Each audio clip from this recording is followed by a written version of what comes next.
존경하는 국민 여러분, 선배 동료 의원 여러분, 문재인 정부가 처음부터 강조한 소득주도 성장은 사실상 실패로 막을 내렸습니다.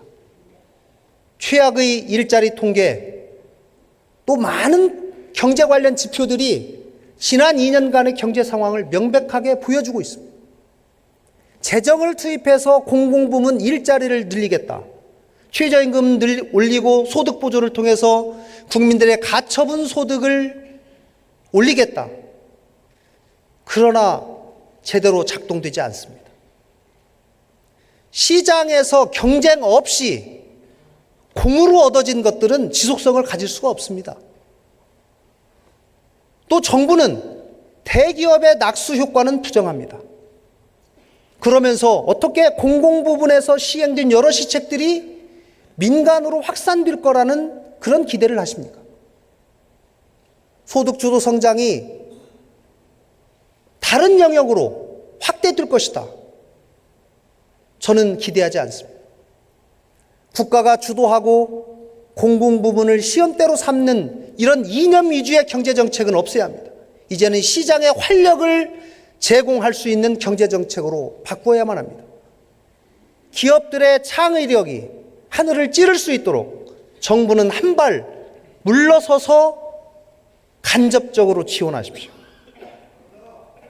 선배 동료 의원 여러분, 4차 산업혁명 시대라고 불리는 현재 세계에 이제는 과거와 다른 형태의 새로운 많은 분야들이 열리고 있습니다. 그렇기 때문에 전통적인 산업과 새로운 산업 사이엔 필연적인 갈등이 생길 수밖에 없습니다. 정부는 이런 갈등을 막기 위해 끊임없이 기존 산업과 새로운 산업 간의 공존의 전략을 고민해야 합니다. 최근 카풀 서비스를 둘러싼 사회적 갈등을 민주당이 주도해서 사회적 타협기구를 만들어서 해결했습니다. 저는 대단히 높게 평가합니다. 홍영표 원내대표님, 전현희 의원님, 수고 많이 하셨습니다. 앞으로 제2의, 제3의 카풀 서비스 갈등이 또 나올 수 있습니다. 우리 정부가 충분히 대비하지 않는다면 언제든지 다시 날 수 있기 때문에 철저히 대비해 나가야 합니다. 또한 새로운 혁신적 기업이 만들어낼 세계는 우리가 경험하지 못한 미지의 세계입니다. 우리의 제도가 이를 뒷받침하지 못할 수도 있습니다. 그렇다고 낡은 제도가 이들을 멈춰 세워서도 안 됩니다. 글로벌 경제는 혁신의 날개를 펴고 하늘을 날아가고 있습니다. 그런데 우리가 우리 안에 갇혀서 도움닫기도 못한다면 이거는 극복해야만 하는 것입니다.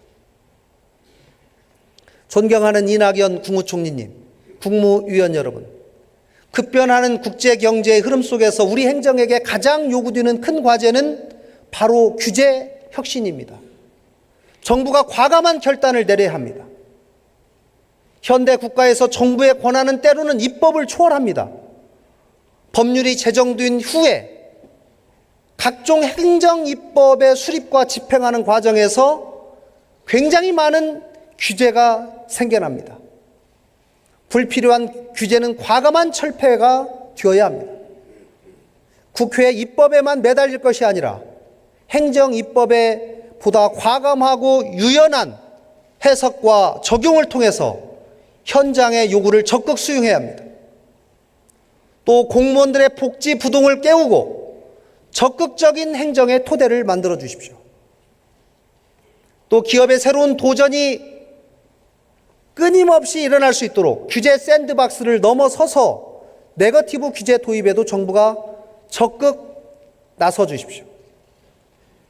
선배 동료 의원 여러분, 규제 혁신 문제에서는 입법부도 저는 반성해야 할 점이 있다고 생각합니다.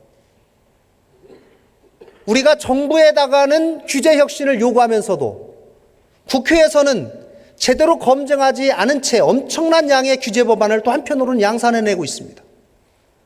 저는 국회에 규제 법안이 제출된 경우에 법안 심의 단계에서 이 규제가 경제에 어떻게 영향을 미치는지를 의무적으로 평가하고 분석하는 절차를 마련해야 한다고 생각합니다. 또 이러한 업무를 전담하는 조직을 국회 내에 신설할 것을 제안합니다.